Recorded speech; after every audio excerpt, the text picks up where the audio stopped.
Marshall Ferguson here with your 2022 Montreal Alouettes season preview. When we last saw the Montreal Alouettes, they were 7-7, and a semifinal loss in the Eastern Division to the Hamilton Tiger Cats ended their campaign. They were 5-3 against the East in the regular season, and unfortunately 2-6 in games that were decided in the final 3 minutes. They did have the second most points per game in the CFL, though, 24.7 points per game, and led the CFL in net offense by a wide margin with 371 yards per game. The defense, they forced a CFL high 87 2 and outs, and also led the league with 49 sacks created. The defense was exceptional at times throughout the year, albeit inconsistent. So if all of these offensive statistics point to them being a great team offensively and defensively, where did the Montreal Alouettes go wrong in 2021?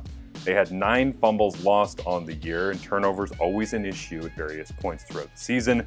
And they also gave up a league-leading 1,200 penalty yards, including 44 special teams penalties. What's happened since we saw the Montreal Alouettes on the field last? Well, they lost a variety of bodies on defense, whether it be Tyquan Glass, Ty Cranston, Money Hunter, Patrick Levels, Woody Barron, David Menard. Those all played integral parts in their success of last season. On offense, David Foucault and Tony Washington on the offensive line, they both left for Edmonton in free agency. There's a lot of missing pieces. What have they added in? Hergy Mayala comes in as a playmaking receiver from the Calgary Stampeders, defensive back Mike Jones from the Winnipeg Blue Bombers as well, and a strong rookie class that includes top overall selection in Tyrell Richards. How quickly can he get on the field? And how much will Tyson Philpott factor into the lineup as Montreal eyes being able to line up with a couple of Canadian receivers in the starting lineup? What I'm most interested in when looking forward to the Montreal Alouettes 2022 season is Vernon Adams Jr.'s connection to his receivers. Geno Lewis and Jake Wieneke, they are back in the fold, and they have to continue to progress this offense. They embrace the downfield passing attack, but there has to be some variety. They have to be able to work in the intermediate, the timing throws, the accurate throws from Vernon Adams Jr.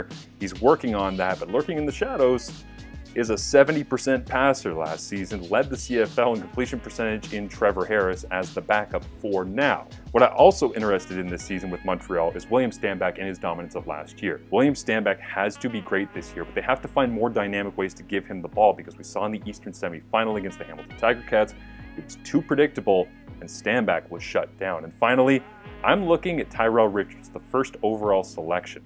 Could he be the week 1 starter at middle linebacker, at weak side linebacker? Who will he be working with? These are all things I will have my eye on because, as Danny Machocha said leading up to the draft when he traded from number 4 to number 1 to go and get Tyrell Richards, he should be in a class of his own, Machocha said. There's him and there's everybody else in the 2022 CFL draft. If the Montreal Alouettes believe in that, the coaching staff included, Richards should be on the field week 1 when the Montreal Alouettes take on the Calgary Stampeders, which, by the way, will face off Jalen Philpott and Tyson Philpott if they're both in the lineup for their first game ever in the Canadian Football League.